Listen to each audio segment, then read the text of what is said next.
when we're facing up to things like anxiety and things that are we're feeling that are taking hold of us, are there physical things that start to happen to us? Yeah, like one of the physical things is what I'm doing now is sweating. Right, yeah. Okay. So this is one of the main symptoms of anxiety or physical reactions. Okay. What you get as well is muscle tension. Yes. So it's not uncommon for you to feel very tense in your body. Yeah, I can feel that. Yeah, That's fine. you can feel. The other one is very common is for the stomach to do weird things as well. So you to feel like nauseous. Oh, yes. Or butterflies in the stomach. Yeah. The other thing too is for the mouth to go dry. Right. Or for the heart to beat fast. Yeah. Or for breathlessness to occur. Mm. The one that's probably not as common, but we often get it as well, is tingling sensations in the limbs. So you will get a tingling sensation in your toes or in your fingers. Yes. Oh, wow. So all of these happen because anxiety is what we call a fight or flight response. So the body is really trying to figure out if in this instance it needs to either stay and fight or it needs to run away. Yes. So because of that, the body is doing something which is quite incredible, really. It's moving blood from certain parts of the body and it's moving blood to other parts of the body.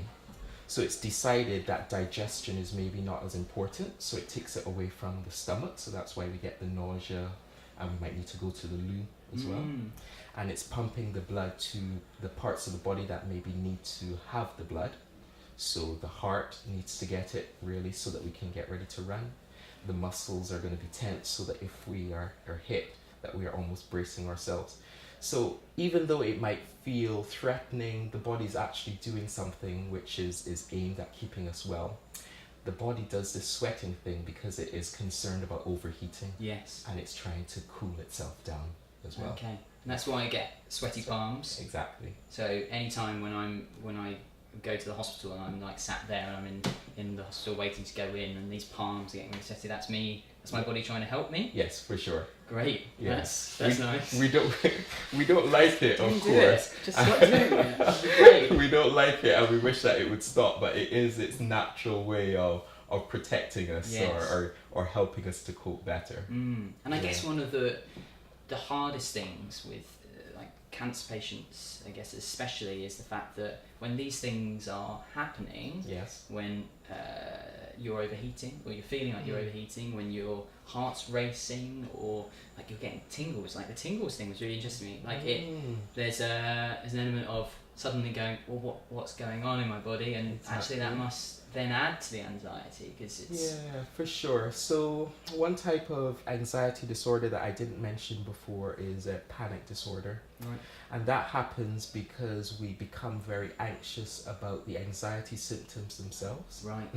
So that can make us then become even more anxious, because as a cancer patient, these things might come up when you're sitting waiting for results, when you're sitting to go in to have a procedure done that you don't like. Yes. Even just coming into the hospital setting can bring on these kind of things, and it's not uncommon then for people then to become worried. Yes. That this might be a sign that something as well is wrong with their body, that their body isn't functioning properly, or that it might be a sign that the cancer has recurred. So it's very common actually for us to misunderstand these bodily sensations. Yes, yeah, and it's then a vicious circle, Of course. And yeah. I'm sure we're going to come on to how we can help and cope with those a bit later. But so if we're still looking at the kind of the physical side of anxiety, Sure. Is there something like we've looked at kind of like when you're nervous and things? Is there something about when you're excited and you're like overexcited? Yeah. So they look at it in terms of 4 stages or 4 ways in which anxiety manifests itself in the body. So you do get the kind of physical stuff, but it also affects how we feel. So people will also talk about feeling stressed. People also talk about feeling tense or feeling worried. So these are common. And of course, people can feel these symptoms of anxiety if they're also overexcited. So if you are excited about seeing someone that you haven't seen in a while or doing something, it's not uncommon for the body to react in the same way. because it all has to do with adrenaline. Yeah. Yeah, so adrenaline happens when we are anxious or overexcited, and so we do get the same kind of physical responses as well. Right. So I guess if you're getting ready for that hot date, Yes. right, and that person's coming around and they're the most beautiful person in the world, then Yes. suddenly your heart's racing, you're starting to sweat and things, and that's the same as when I'm sat in the hospital waiting for my results. Of course. My body's trying to protect me. Yeah. Why are you doing this? Just let me be. So, is there something as well? So we've looked at excitement, being overexcited, but is there an element like, can anger be a part of anxiety? I mean, it's not uncommon for people to feel irritated when they are feeling anxious, because they will become irritated with the body and the fact that it's doing this stuff that they don't want it to be doing at this time. You know, someone is coming by for a date. You want to look nice and dry. You don't want to be sweating. So I don't want to sweat. yeah, exactly. So you become quite angry. Or you can become angry as well with the fact that you've got cancer, and then that cancer has made you feel more vulnerable, which has made you feel threatened, which brings on the anxiety. So that can trigger the anxiety. Or I guess the fact that you are faced with people that you don't want to be faced with. Sometimes for a young person, if they're thinking about their peers, they might be thinking, gosh, why is it that Emily's not having to deal with the hospital setting, but I have to? So then they come into the hospital, and not only are they feeling anxious, but then they're also feeling angry that they're there, and starting to feel angry as well, that they feel as vulnerable as they do. Yeah. So it's not one of what we would consider as a clinical psychologist, is not one of the things that we would use to diagnose an anxiety disorder, but it's not uncommon for people to feel angry when they do feel anxious. No, I'm guessing as well, like the anger can be linked to a guilt thing as well, right? So when you get angry about the fact that you're in this situation, like you said, that somebody else isn't like that, but also that you're having to cope with these things as well. Of course, yeah, and I guess you can then feel angry or feel guilty with the fact that you're feeling angry. Oh yeah, guilt about guilt is. I'm sure everyone feels that. It's a big thing. Of course. You've mentioned adrenaline things. I'm a bit like, people who know me, I'm a bit of a geek when it comes to like knowing what the body does. Sure. Like only since I had cancer. Before I didn't like science at all, right? But then I got really into it. So what's going on inside my body when I'm getting these sweaty palms? You mentioned adrenaline and things. What's happening? So I guess the body is just trying to figure out what to do. No, it's just trying to, as I said, it's using this adrenaline. It means that it's taking away blood from certain parts of the body that they realize, gosh, you know what? In order to fight you, I don't really need to have blood in the stomach area. I don't really need to be focusing on my digestion. So that's why things go really wrong there. So the person might need to urinate quite often, or they might have diarrhea, because the body has figured out, actually, that's not where I need the blood most. Right. I actually need the blood to flee from this situation. Yes. There are some theories about this, and I guess one of the main theories is that humans have evolved to stay safe, and that if you believe in evolution and you think about a man living in Africa and having to be aware of lions and stuff, it meant then that the body did have to act very quickly, and so the body had to act very quickly to pump the blood where it needed it most. So if it saw something behind a tree, really it was a quick response. So it really helps us to get out of the situation that could cause us harm. Yes. Unfortunately though, as time has gone by, this hasn't really changed in terms of what the body does. But the situations have changed. So few of us see lions. Yeah.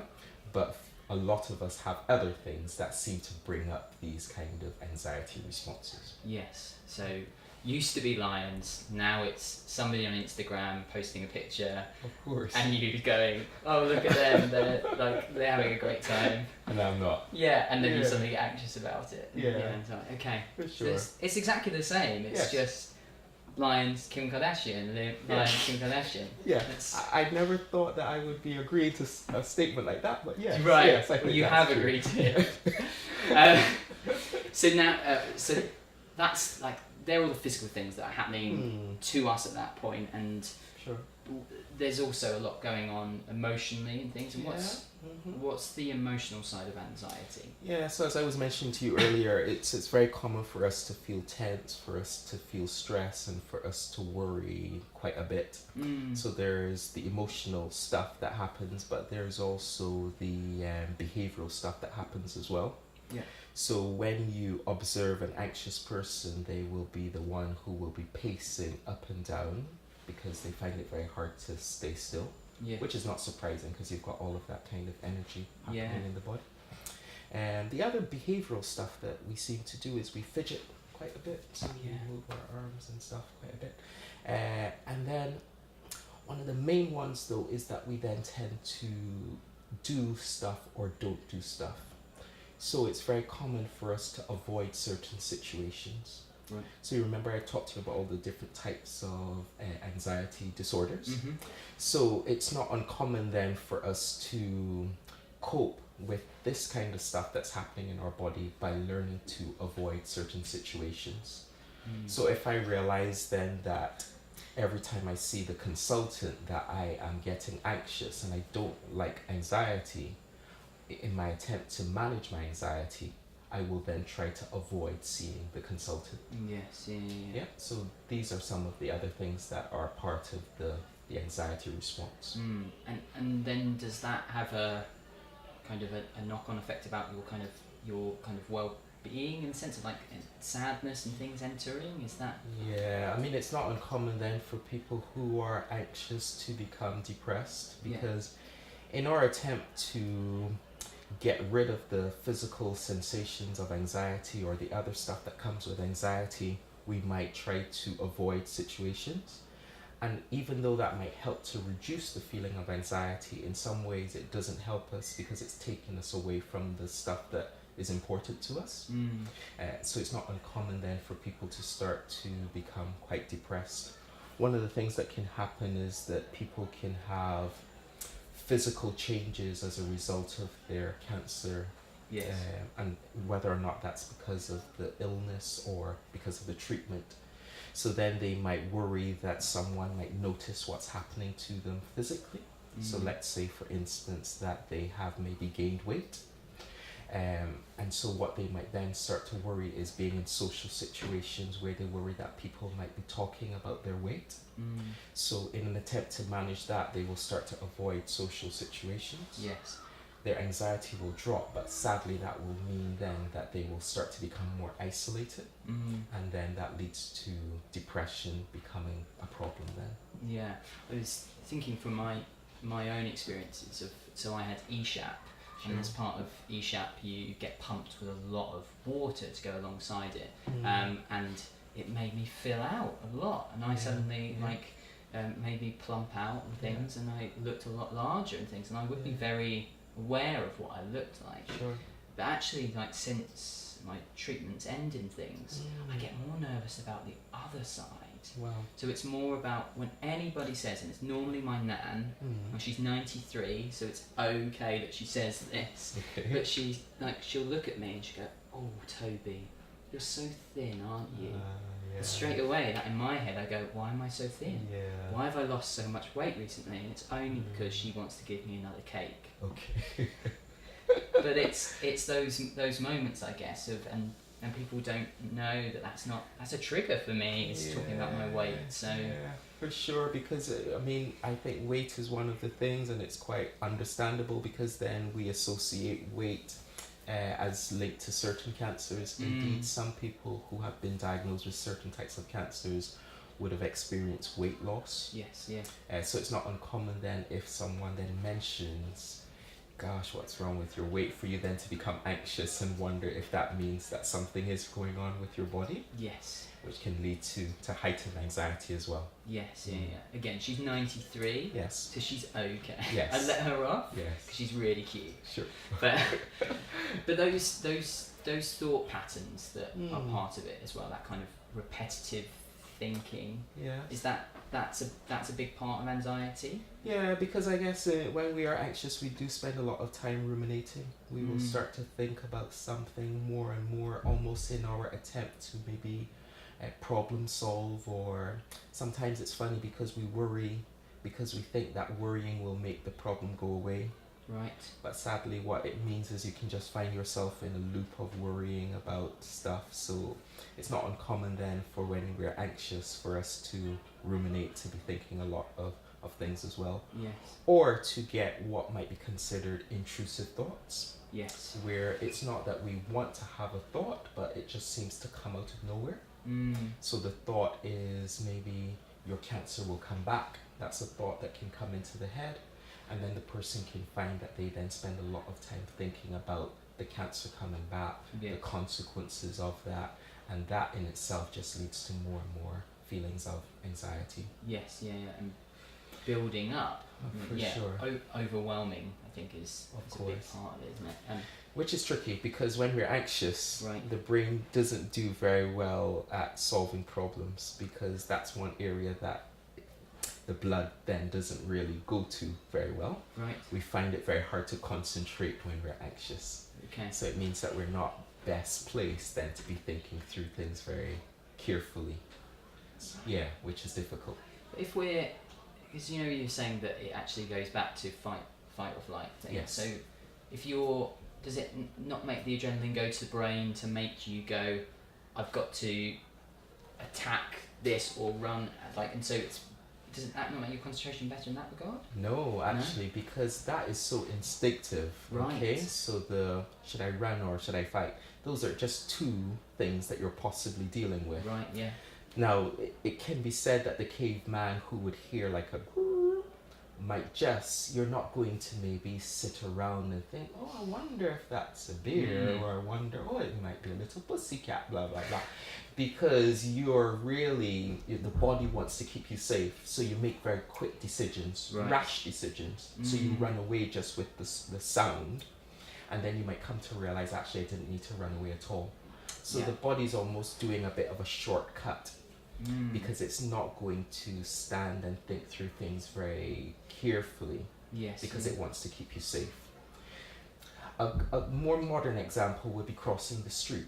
Right. We're not going to be stopping and thinking, gosh, is that car going at 60 miles per hour, 50? Is the driver drunk? We're just going to be seeing car, we move. Yes. Because we're going to be trying to keep ourselves safe. So you don't really have to do a lot of thinking, actually. And that's because the blood is really not going there. Right. It's really going to the parts that will keep the body as a mechanism safe.